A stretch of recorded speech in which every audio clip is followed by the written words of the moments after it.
નગરપાલિકાની ચૂંટણીઓમાં ભાજપે એકલા હાથે ક્લીન સ્વીપ કરી નાખી અને 90%થી વધુ નગરપાલિકાઓ પોતાના કબજે કરી છે.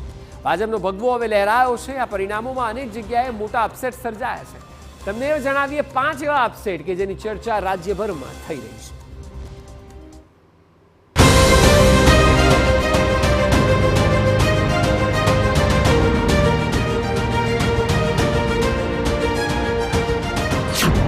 નગરપાલિકાઓમાં કમળ ખીલ્યું.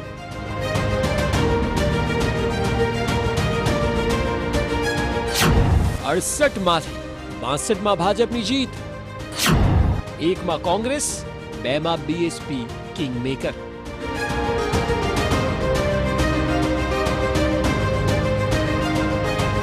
નગરપાલિકાઓની ચૂંટણી પરિણામમાં એક રીતે જોઈએ તો ભાજપે ક્લીન સ્વીપ કરી નાખી છે. 68માંથી 62 નગરપાલિકાઓ ભાજપે પોતાના નામે કબજે કરી છે. એટલે કે 90%થી પણ વધુ નગરપાલિકાઓમાં ભાજપનું કમળ ખીલ્યું છે.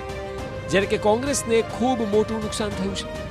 માંડ માત્ર એક નગરપાલિકામાં પાર્ટીને સફળતા મળી છે. જ્યારે કે બીએસપી 2 જગ્યાએ કિંગ મેકરની ભૂમિકામાં આવ્યું છે.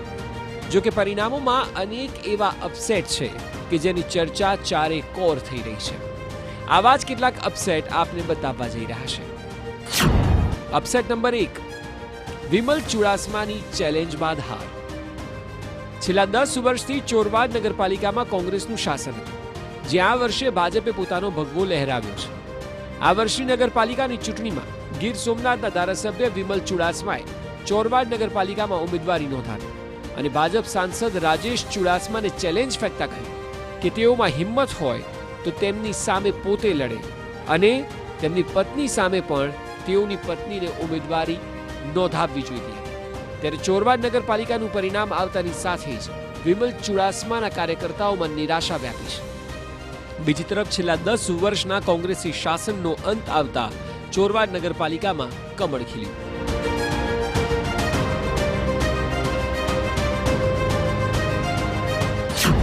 અપસેટ નંબર 2, ગિરીશ કોટેચાના દબદબાનો અંત. જૂનાગઢ શહેરમાં 30 વર્ષથી ગિરીશ કોટેચાનું રાજકીય વર્ચસ્વ હતું. જો કે ભાજપે આ વખતે તેમની ટિકિટ કાપીને તેમના પુત્ર પાર્થને ટિકિટ આપી હતી. પરંતુ તેમનો પરાજય થતાં કોટેચાના રાજકીય અસ્તિત્વ સામે સવાલ ઉભા થયા. ગિરીશ કોટેચા કોંગ્રેસમાંથી 1 વાર અને 5 વાર ભાજપમાંથી ડેપ્યુટી મેયર રહી ચૂક્યા છે. જો કે આમ હવે તેમના માટે આ સૌથી મોટો સેટબેક છે. બીજી તરફ કોટેચાની હાર પાછળ મહેશગીરીનો વિવાદ તેમજ આંતરિક વિખવાદ પણ હોઈ શકે છે. જો કે હવે તેઓ વાતને સ્વીકારી રહ્યા છે. આ ભારતીય જનતા પાર્ટીની 9 નંબરની અંદર 3 સીટ આવી છે અને 1 અપક્ષ ચૂંટાડો છે. એટલે એમાં 3 સીટ આવીની પણ ખુશી છે. મારા માટે આ વોર્ડ હાવ નવો જ હતો, કારણ કે મેં જે મહેનત કરી હતી 10 નંબરની અંદર કરી હતી, પણ પાર્ટીએ જ્યારે નિર્ણય લીધો ત્યારે અમે તાકાતથી લડ્યા અને 3 સીટ તો લઈ આવ્યા છીએ. કઈ નહીં બાબુ, આ રાજકારણ છે, હાર જીત તો થાય ને, રાજકારણમાં બીજું તો શું હોય. અપસેટ નંબર 3, સલાયામાં ભાજપનો સફાયો. સલાયા નગરપાલિકાની ચૂંટણીમાં વોર્ડ નંબર 1, 2 અને 3માં આમ આદમી પાર્ટીના 4 ઉમેદવારોની જીત થઈ, જ્યારે વોર્ડ નંબર 4માં કોંગ્રેસના 3 ઉમેદવારોની જીત થઈ છે.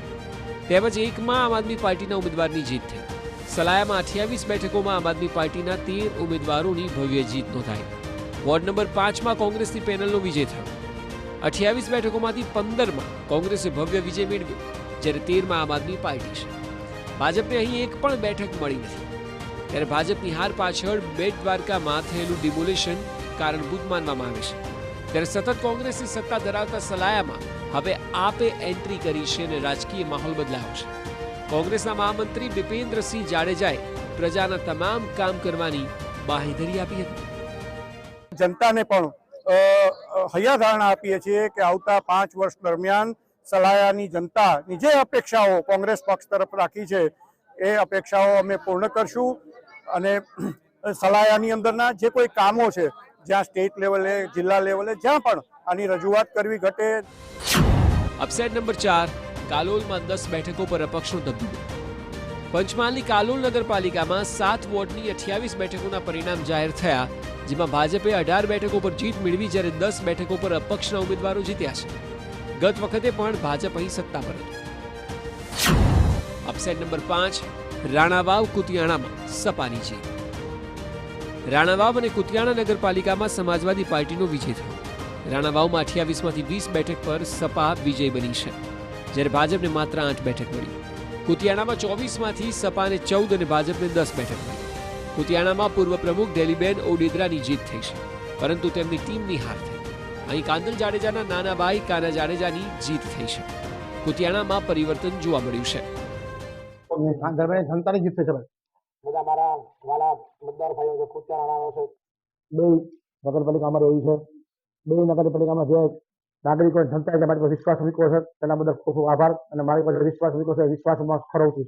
ત્યાં કુતિયાણાના તમામ નાગરિકોને જે નગરપાલિકામાં જે 47 નથી થયું ને, જે ફેસિલિટી નથી મળી ને, પ્રાથમિક સુવિધા બધી સુવિધા હું આપીશ. આવા અનેક અપસેટ નગરપાલિકાની ચૂંટણીમાં જોવા મળ્યા. જો કે અપસેટના ઉતાર ચઢાવ વચ્ચે ભાજપે પ્રચંડ જીત મેળવી છે. એટલે એવું કહી શકાય કે લોકસભાથી લઈને વિધાનસભા અને વિધાનસભાથી લઈને હવે નગરપાલિકાઓ સુધી ભાજપનો ભગવો લહેરાયો છે. Bureau report, TV9.